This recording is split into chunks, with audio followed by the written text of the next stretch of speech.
Sampai sini mungkin ada pertanyaan. Ada? Ya.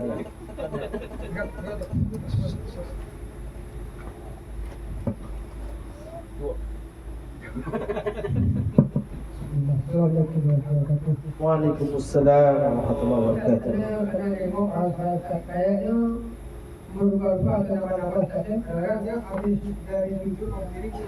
Dia ninju Ustaz, tapi dibunyikan dia ambil tu Ustaz. Saya sengaja Ustaz. Apa boleh tu Ustaz? Membunyikan ya Ustaz. Iya. Ini. Tadi kembali lagi kepada apa? Penghayatan kita ketika sholat. Kita sholat itu sedang menghadap siapa? Kita sholat sedang berdiri di hadapan siapa? Ya. Maka ketika kita mengenal Allah Subhanahu wa Ta'ala dengan pengenalan yang baik, dengan pengenalan yang benar, tentu kita tidak akan pernah berani sedikit pun untuk apa? Untuk berpaling darinya. Kita gak akan pernah berani sedikit pun untuk apa? Bercanda di depannya. Kenapa? Karena Allah Subhanahu wa Ta'ala menyandang segala nama-nama yang indah, mengandung segala sifat-sifat yang tinggi, yang setiap orang bila mengenal dengan pengenalan yang baik akan memiliki rasa takut yang benar kepada Allah Subhanahu wa Ta'ala. Kalau di hadapan seorang Umar, taruhlah bupati atau wali kota, kita dipanggil, diundang sama wali kota, diajak duduk berdua, ngobrol empat mata. Kira-kira posisi kita bisa kita gambarkan? Bisa nggak kita sambil bisa nggak? Atau misalkan gini, bisa nggak? Berani nggak? Ini Pak Bupati, Pak Wali Kota lagi ngomong, ya kan, memberikan satu nasihat, terus kita mungkin bisa nggak? Kenapa? Karena ada izah di sana, ada keperkasaan pada jabatan umarok tersebut, ada kewibawaan pada jabatan umarok tersebut, sehingga kita seolah-olah menilai pada diri kita gak pantas bagi kita untuk melakukan itu. Lihat, kemampuan kita memberikan arahan pada diri kita bahwasanya ini tindakan yang tidak pantas, ini tindakan yang tidak pantas, dan kita khawatir kalau kita dikatakan orang yang nggak memiliki sikap sopan, ya kan? Sehingga menahan kita meskipun pegel kita diam, ya. Kenapa? Karena ingin menampakkan keseriusan dan kehusuan di hadapan itu di depan Allah. Apalagi di depan apa? Al-Aziz, yang setiap kita bergerak berbunyi Allahu Akbar. Nanti dia kan begini keretak gini kan lagi baca Allahu Akbar. Iya tak? Allahu Akbar. Dia mengikrarkan Allah Maha Besar. Mungkin tak dia berani meremehkan sedikit saja? Enggak. Tapi karena enggak paham, itulah yang terjadi. Dan gambaran semacam itu banyak. Itu dia. Jadi disinilah mengapa pentingnya kita membahas tentang tafsir salat. Karena dengan memahami setiap gerakan ataupun bacaan atau setiap konten dari sholat yang kita bangun, karena di dalam sholat itu ada dua konten, bacaan dan juga perbuatan. Maka ketika kita memahami setiap konten dari konten-konten sholat tersebut, akan menghasilkan apa? menghasilkan kualitas sholat yang baik. Tapi ketika tidak, itulah yang kata Rasul SAW, ada orang yang cuma usyuruha, cuma dapat 10/10-nya. Ada yang usyuruha, cuma dapat 1/9-nya. Kenapa? Karena kualitas yang dia hadirkan kualitas yang buruk. Orang itu terkadang ditipu oleh syaitan. Apa bentuk tipuan syaitan? Kamu sudah selesai mendirikan sholat. Ingat, tujuan kita itu bukan sekedar menyelesaikan ibadah sholat itu, tapi apa? Tujuan kita di dalam membangun ibadah sholat ingin membawa ibadah sholat yang terbaik. Bukan sekedar menunaikannya. Kalau seseorang sekedar menunaikannya tanpa memperhatikan kualitas sholatnya, maka sebagaimana bisnismen. Ini kan kita sedang bisnis nih, bisnis dengan Allah Subhanahu Wa Taala. Kita beribadah kepada Allah, membawa ibadah yang berkualitas untuk mendapatkan rahmat Allah Subhanahu Wa Taala, untuk mendapatkan ridho Allah Subhanahu Wa Taala yang dengannya Allah akan berikan surga. Kan gitu. Sama dengan bisnismen. Antum bertransaksi dengan orang, kemudian produk yang antum bawa kualitasnya kualitas buruk, menguntungkan atau merugikan? Merugikan. Itu di dunia. Dikomplain sama apa? Rekan bisnis kita. Yang ada apa? Justru kita dituntut karena merugikan dia. Bukan sekedar pengembalian modal, dia akan nuntut waktu, dia akan nuntut dari apa? Keterlambatan pengiriman barang, karena dia tidak akan memasarkan barang tersebut. Akhirnya apa? Kerugian saya begini banyak kerugian. Orang yang sekedar sholat pun akan mendapatkan kerugian yang besar. Kenapa? Karena dia menghadap Allah membawa ibadah sholat yang tak berkualitas, atau membawa ibadah yang tidak berkualitas. Dia dibuat oleh syaitan, dihayalkan oleh syaitan. Engkau sudah banyak beribadah, engkau sudah terlalu banyak beribadah, engkau melakukan ini, engkau melakukan itu, engkau melakukan ini, engkau melakukan itu. Padahal dia ditipu, gak ada kualitasnya. Ya kan? Dan bisa jadi itulah yang selama ini kita lakukan. Sholat itu hanya sekedar menunaikan, asalkan apa? Takbiratul ihram sampai salam selesai sudah. Alhamdulillah sudah sholat. Ya kan? Padahal nggak perhatian apakah yang dia lakukan tadi merupakan ibadah yang berkualitas atau ibadah yang asal-asalan.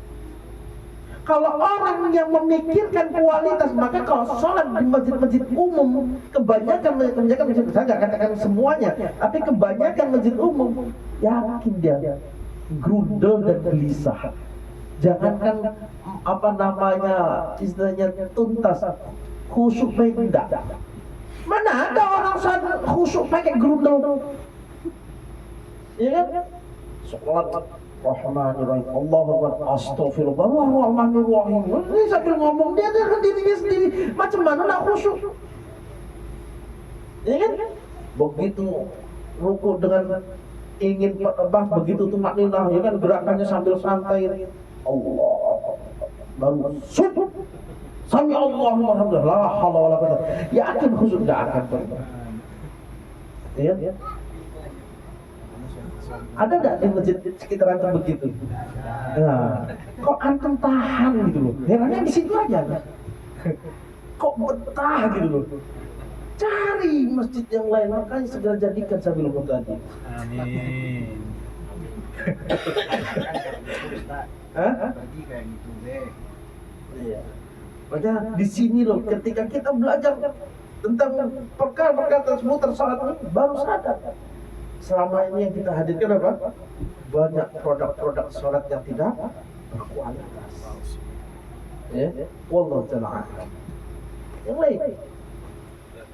Ya, silakan. Misalnya kita di saat pertama Ustaz, Hmm. setelah kita itu ada uzur dari keluar gitu ya. Nah itu yang berhak ngisi kosongan sebelahnya atau dari belakang atau dari depan. Kalau yang apa namanya posisi dia di apa nama di sop pertama, maka hendaknya memberi kesempatan yang kedua maju, di sop ke belakang maju. Ya. Kalau di belakang nggak ada orang, baru yang apa sampingnya apa maju. Dan yang jadi tolak ukurnya adalah bagian tengah. Jadi yang geser itu yang dari pinggir ke tengah, bukan tengah ke pinggir. Ini kan ada yang geser dari tengah ke pinggir, panjang. Gitu loh. Semua geser. Jadi semuanya geser. Ini salah. Jadi pas yang namanya sholat itu tolak ukurnya belakang imam. Itu sentralnya. Jadi kalau mau meluruskan, ya meluruskannya ke arah belakang imam. Itu sentral. Maka ketika nanti terjadi apa mundur satu, maka yang dari tepi ini yang merapat ke tengah. Jangan yang dari tengah ke tepi, ini salah. Ini kalau di belakang tidak ada orang. Tapi kalau di belakang ada orang, ya maka yang belakang maju untuk memenuhi saf terdepan. Ya. Apakah gerakan-gerakan itu tidak membatalkan sholat? Tidak. Karena itu termasuk gerakan-gerakan yang dibutuhkan di dalam sholat. Gak ada hitungan Ustaz. Hah? Nggak ada hitungannya. Mau 10, mau 20, yang jelas nggak mungkin sampai 20. Ya, wallahu ta'ala. Yang lain? Ya, silakan. Untuk bacaan takbir yang dibahas awal itu, Allahu Akbar. Saya lidah orang Indonesia banyak yang Iya. nggak mampu. Bukan nggak mampu, kebiasaan. Iya, kebiasaan. Kita kebiasaan sama nggak mampu. Entah kaku atau gimana. Terus setelah apa itu belajar berulang-ulang nggak bisa, masih gitu juga gimana tuh? Ya. Dia selagi dia terus berusaha untuk memperbaiki, maka itu namanya udzur bil jahil. Itu kesalahan yang ditolerir. Tapi udah tahu salah, nggak ada usaha, terus mandek, nah ini nggak ditolerir. Loh, ya wajar dong. Salah itu wajar. Kenapa? Ya dari lahir pembacanya salah, kemudian dibenarkan dalam satu kali benaran langsung balik, nggak bisa. Harus dia berupaya terus. Ya. Ngomong Allah tuh nggak bisa, bisanya Allah gitu. Iya, karena tadi dia tidak mempelajari apa? Bukan, tidak mempelajari makharij. Tidak mempelajari makharijul huruf. Di mana posisi lam? Kan itu masalahnya. Orang yang cadel saja, ketika dia belajar makharij berubah. Nah, tentunya butuh kesabaran. Kenapa? Karena sudah bertahun-tahun pakai yang salah. Cuman orang itu tadi tidak sabar di dalam merubahnya. Ini itu. Allah. Posisinya di mana? Ujung punggung lidah ada di apa? Ujung langit-langit bagian atas. Ya. Jadi di gusi Allah. Nah, ketika dia tidak apa namanya ya mempelajari itu, ya gerak cuma bibirnya ya Allah. Ya gerak cuma bibirnya ya Allah. Bukan Allah. Kenapa? Yang bermain lidah. Itu dia. Nah, kan untuk ini butuh meluangkan waktu belajar. Nah, dia tidak mau meluangkan. Ini juga masalah. Sudah tahu dia salah, sudah tahu banyak kekurangannya, tidak mau menyempatkan diri untuk belajar. Alasannya apa? Dunia. Nah, ini masalah. Ya. Disitulah pilihan. Apalagi di perkara-perkara sholat yang kita akrab dengannya. Kan bayangkan ya, masuk Islam ya, istrinya dia muslim selama 60 tahun. Dari pagi. Ya, muslim selama 60 tahun baca Al-Fatihahnya Al-Fatihah. nggak karuan. Ini kan miris. Berarti selama ini perhatian dia terhadap sholat itu sangat kurang. Ya. Dia sudah tahu cara bacaannya salah, banyak ditegur, sering ditegur, ya kan?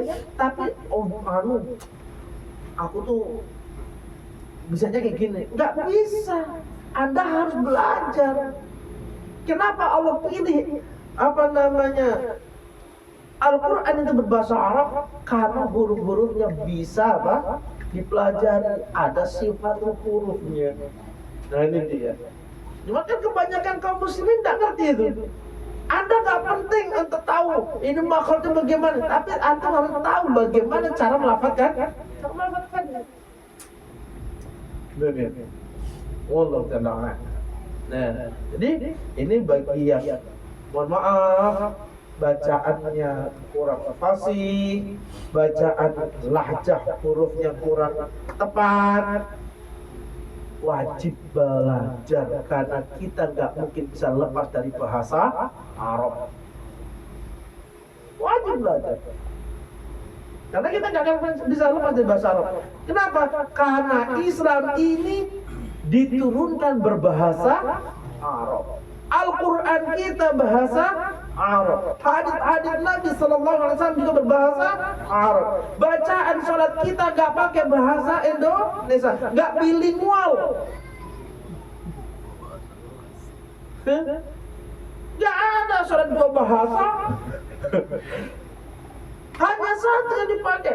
Meskipun Bapak bahasa Bugisnya fasih, bahasa Minangnya fasih, bahasa Arabnya tidak fasih, di Al-Quran ketika kita salat dituntut Arab yang fasih. Gitu nih. Meskipun Jawa itu medok, tapi ketika baca bacaan Al-Quran juga harus fasih. Gak bisa alasan ngapak. Iya. Ya, Allah Ta'ala alam. Dan itu nggak akan terwujud kecuali apa? Dengan sabar belajar. Wallahu a'lam. Yang lain? Oh, nggak ada. Alhamdulillah paham semua ya.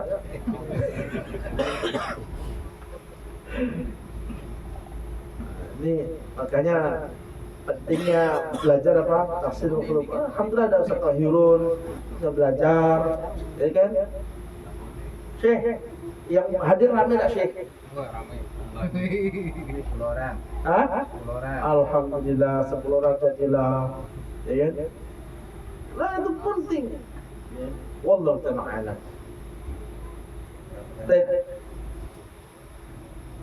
Ada lagi? Nggak ada? Ya. Idul Fitri kemarin di kampung sholat itu salah. Iya. Takbir kedua tuh tidak kali 2 kali. Ya. Bagaimana? Sah apa tidak gitu? Sah.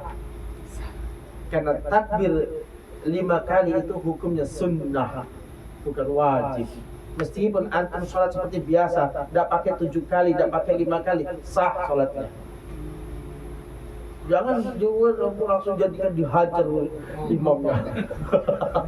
Gara-gara imamnya lupa ada. Sebenarnya dia paham dia mau 7 kali, cuman karena terbiasa tanpa ada pengulangan takbir, langsung dia baca doa iftitah, langsung baca Al-Fatihah dia. Ya kan? Akhirnya begitu salam, ya, imamnya merutuk menghujat semuanya. Imam apaan kayak gitu diundang. Demo pula. Iya, itu Ustaz dari mana sih tadi?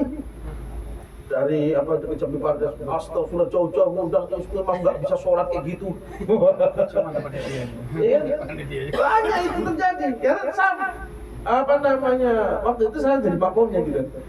Dan qadarullah memang imamnya sholat, terutama yang tadi yang rakaat kedua kebiasaan. Karena kalau rakaat pertama dah siap dia, rakaat kedua latah. Rakaat kedua itu latah, refleks gitu. Allahu Akbar. Alhamdulillahi rabbil alamin. Subhanallah. Mak imamnya bingung, apa subhanallah gitu. Rupanya tadi tidak takbir 5 kali. Ya. Karena tadi ya itu perkara sunnah. Seandainya imam lupa, bukan karena sengaja. Kalau sengaja itu makruh. Ya. Itu makruh. Ya. Perbuatan yang dicela. Ya. Tapi ketika dia lupa, kemudian dia tidak membaca itu, sangat sah. Wallahu ta'ala.